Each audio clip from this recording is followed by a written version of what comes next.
The vanishing of Jay Slater. It was supposed to be the perfect getaway. Jay Slater had never been abroad without his family before. At 19, this trip to the Canary Islands with his two closest mates, Callum and Darnell, was a rite of passage, a summer of freedom, laughter, and maybe a bit of mischief. Tenerife welcomed them with open skies and the scent of salt in the air. They had saved up for months, working long shifts at the garage back home in Lancashire, dreaming of this moment. Jay wasn't a drinker. Everyone who knew him would say the same. He didn't like the loss of control, the way alcohol fuzzed the world and slowed time. He preferred his wits sharp, his eyes clear. But something was different that night. Maybe it was the foreign stars above or the pulse of bass from the clubs that lined Playa de las Americas. Maybe it was the peer pressure, subtle and teasing, from friends who wanted him to loosen up just once. His mom, Debbie, had been nervous from the start. "Just don't be stupid," she'd said when she hugged him goodbye at the airport. "And please don't drink." He'd laughed it off. "I'm not that guy, Mom. You know me." And she did. Jay wasn't reckless. He was grounded, quick-witted, respectful. But she'd watched enough documentaries, read enough headlines. One wrong step in a foreign land could be one too many. It was the third night when things started to unravel. The trio had spent the day hiking the rocky trails of Tide National Park, the sun scorching their shoulders. Jay was mesmerized by the alien landscape, the black sands and jagged lava fields. He'd taken dozens of photos, already imagining how he'd show them to his mom. That evening, they returned to their apartment, showered off the dust, and hit the town. The music was loud, the streets electric. Jay, caught up in the adrenaline of the night, accepted a drink, a shot of spiced rum handed to him by a stranger in the club. Then another. And one more, chased by something citrusy and sweet. Callum cheered him on, and Darnell recorded the moment on his phone, laughing as Jay made a face. By midnight, Jay was tipsy. Not wasted, but giddy. He wasn't used to this strange warmth in his chest, this sense of boldness. He talked to strangers, danced without caring who was watching. For a brief hour, he was someone else, a version of Jay he didn't know existed. Then he disappeared. At 2:13 a.m., Callum and Darnell noticed he was gone. One minute he'd been talking to a girl near the beachside stalls, and the next he was just not there. They assumed he'd gone back to the apartment or wandered off for a snack.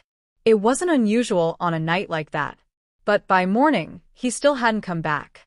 The calls went to voicemail. His last seen message on WhatsApp was just after 3 a.m. A blurry selfie had been posted to his story, a view of a cliffside, dark ocean below, his face partly lit by the moon. Debbie got the call around 10 a.m. "Mom," Callum said, his voice cracking through the static. "Jay's missing." The words hit like a fist. At first, she refused to believe it. Jay wouldn't just vanish. He was responsible, aware. But something in Callum's voice sent a chill through her. She booked the first flight to Tenerife and arrived 12 hours later, heart-pounding. The local police were cooperative, but slow. They asked the same questions again and again. Did Jay have enemies? Was he involved in drugs? Was he unstable? "No," she said firmly. "He's not a drinker. He's not into drugs. He's a good boy. Something's happened to him." Witnesses were vague.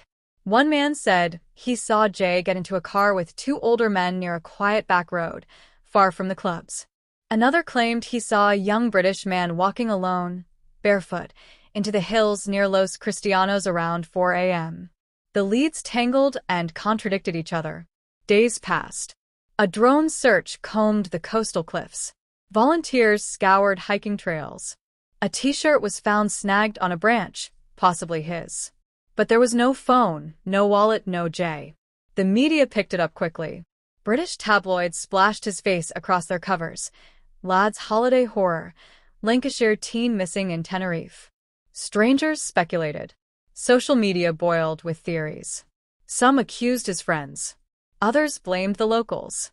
A few whispered about trafficking rings and hidden hostels. Debbie ignored it all. She walked the streets he might have walked, knocked on doors, pinned his photo to poles and shop windows. "He's my son," she told every officer, every reporter. "He's not a runaway. He's not reckless. He had a few drinks, yes, but that's not him. He wouldn't vanish without trying to come home." A week passed.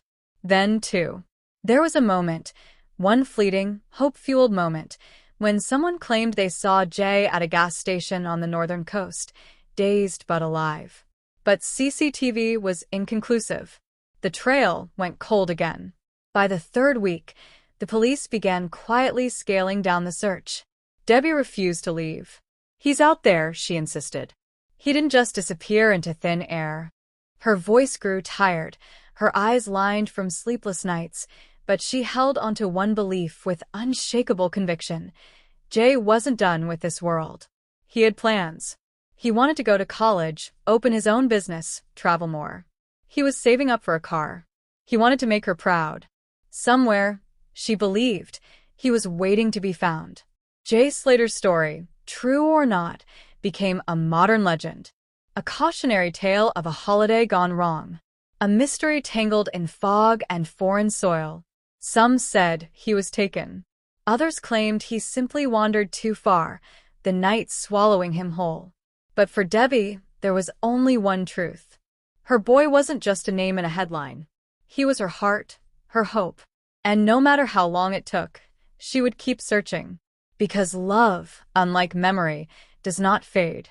Would you like this adapted into a news-style article or told from a different perspective, e.g. a friend, local, or investigator?